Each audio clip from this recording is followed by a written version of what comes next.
Concerning Santa Claus, he exists.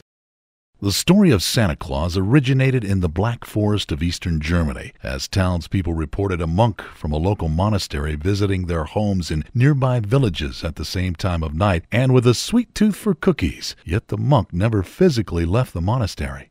This particular monk would assist people in times of need by leaving the monastery wall in a transpersonal state and would appear in multiple places at the same time, giving comfort to those in need with spiritual gifts.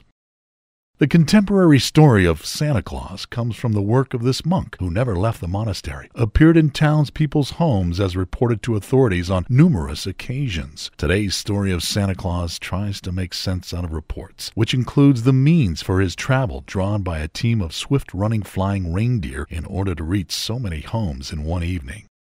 Since none of the townsfolk reported any physical evidence, excluding some missing cookies and pastries or forced entry, the folklore consensus at the time determined that he must enter their homes by the rooftop. Perhaps he descended down the chimney to the family room that usually was the family hearth, used at times to dry wet stockings. According to constable records, none of the village people complained about his appearance. They only reported the mystical monk to confirm others' stories of good tidings and spiritual advice. Those that were not visited by the monk would leave out his favorites, cookies and pastries, to try to attract him to their homes, just as the Buddhists of Thailand do with their spirit guest houses extended high on poles. I know the story as one of 2 wounded American soldiers shot escaping a German execution squad, and by the grace of God made it to this monastery for medical attention. Sadly, my boyhood friend and comrade in arms received a fatal shot in the back, and I left him with tears as he lay face down in a pool of blood on the white-driven snow. I turned and ran for safety in the Black Forest thicket all through the moonlit night, until out of exhaustion and loss of blood I came upon the very monastery just described.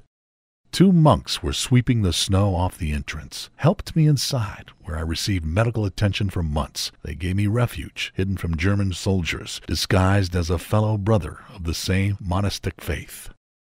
The mysterious monk was also the abbot of the 4-story-high monastery, built in ancient times with large stones quarried from the nearby forest. He kept me busy with many tasks, such as sweeping, cleaning, and kitchen duty, but he would occasionally take me on one of his many twilight visits, showing me his work.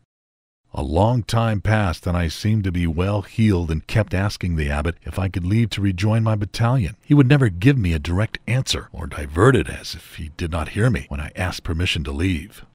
One day I demanded an answer. Why was I being held? All the monks that cared for me, including the abbot, who they called Simon, knew that I was killed trying to escape, and my body was still lying under the snow next to my boyhood friend and comrade in arms. When I realized that I was actually dead and they had misled me, I became angry, demanding why they did not tell me of my demise. The abbot's deep blue eyes peered deep into my own and said, "Who am I to pronounce another man dead? Do you not serve the people of the village with me on nightly visitation, and took to scrubbing greasy pots in the monastery kitchen till they shined anew? Is this the work of a dead man?" A few days later he led me to a tunnel in the basement of the ancient monastery, which I passed on to another life and time as a newly born child to a family in safe circumstances he had chosen personally, so that I could assist him when ready, actually at his beck and call. Even though he had carefully placed me in the right home with the best of parents, I was doomed from the start with several diseases and the attention of one of his adversaries, who did not want me to succeed for whatever mission I was sent. I still do not know. However, I still retain the memories of a time before I was born into this world and had no eyes to see. Concerning Santa Claus, just because he does not leave presents at your house does not mean they are not left at mine. Could be the case of being naughty and not nice. Gregory Odell, San Antonio, Texas, USA, November 27, 1957.